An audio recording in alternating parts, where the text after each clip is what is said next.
ৰাজ্যৰ লগতে ৰঙাপাৰাত আনুষ্ঠানিকভাৱে ৰাজ সাহায্যযুক্ত সামগ্ৰী বিতৰণ কাৰ্যসূচীত অংশগ্ৰহণ কৰে বিধায়ক কৃষ্ণ কমল তাঁতীয়ে।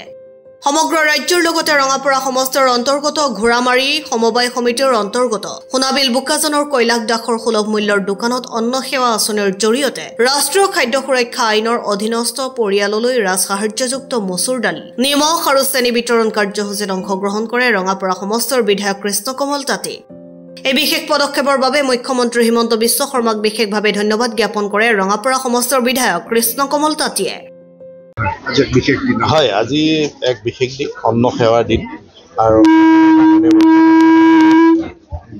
অসমৰ মাননীয় মুখ্যমন্ত্ৰী ডাঙৰীয়া এই বিশেষ দিনটোত আজি যি দালি, চেনি আৰু নিমখ বিতৰণৰ যি কাৰ্যসূচী আজি শুভাৰম্ভণি কৰে আৰু আজি সমগ্ৰ অসমৰ বিভিন্ন ফেয়াৰ প্ৰাইচ শ্বপত আজিৰ পৰাই দালি, চেনি আৰু নিমখ আজিৰ পৰা সুলভ মূল্যত আজিৰ পৰা পাব পাৰিব গ্ৰাহকসকলে।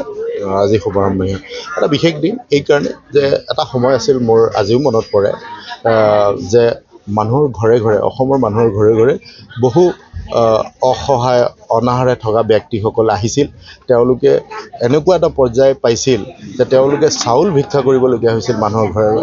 কিন্তু আজি আমি দেখিবলৈ পাওঁ এই ভাৰতীয় জনতা পাৰ্টীৰ নেতৃত্বাধীন চৰকাৰৰ দিনত এগৰাকী তেনেকুৱা ব্যক্তি আমি দেখা নাই যি মানুহৰ ঘৰত চাউল বিচাৰি পেলাই আহে। অনাহাৰত থাকি চাউল বিচাৰি অহা ব্যক্তি আমি আজিৰ তাৰিখত দেখা নাই। অসমৰ পৰা নাইকিয়া কৰি দিলে। কোনে নাইকিয়া কৰিলে? যেতিয়া আমাৰ ভাৰতীয় জনতা পাৰ্টী চৰকাৰখনে বিনামূলীয়াকৈ আমি চাউল দিবলৈ কাৰণে চেষ্টা কৰিলোঁ, তেতিয়াৰ পৰা এই ব্যাধিটো আমি নাইকিয়া কৰি দিবলৈ কাৰণে সক্ষম হ'লোঁ। দ্বিতীয় যে আজি দালি, চেনি আৰু নিমখ এইখিনি মাননীয় মুখ্যমন্ত্ৰী ডাঙৰীয়াই সুলভ মূল্যত দিয়াৰ এটা ব্যৱস্থা গ্ৰহণ কৰিছে। হয়তো কাৰোবাৰ কাৰণে এইটো বৰ ডাঙৰ কথা নহয়, কিন্তু একেবাৰে দৰিদ্ৰ অসহায় জনসাধাৰণৰ কাৰণে তেওঁলোকৰ কাৰণে দালিটো এটা বহুত ডাঙৰ তেওঁলোকৰ কাৰণে সপোনৰ দৰে।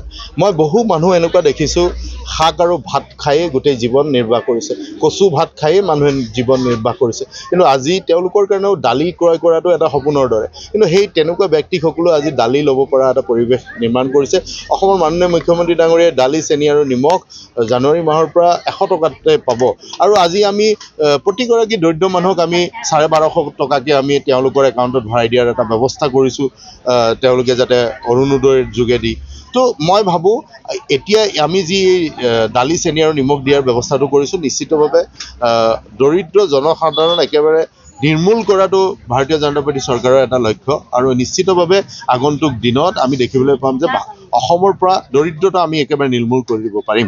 কাৰণ আমাৰ যি প্ৰচেষ্টা আৰু বিশেষকৈ মাননীয় মুখ্যমন্ত্ৰী ডাঙৰীয়াৰ যি প্ৰচেষ্টা, এই প্ৰচেষ্টাত আমি দেখিবলৈ পাইছোঁ সঁচা অৰ্থত, প্ৰকৃতাৰ্থত দৰিদ্ৰ জনসাধাৰণৰ উন্নতি হৈছে আৰু এই দৰিদ্ৰ উন্নতি সাধন কৰাটো বা দৰিদ্ৰৰ উন্নতি কৰাটোৱে আচলতে আমাৰ লক্ষ্য ভাৰতীয় জনতা পাৰ্টী চৰকাৰ। বালিপাৰাৰ পৰা দিলীপ চৰকাৰৰ ৰিপৰ্ট, গ্লোবেল এনি 24x7।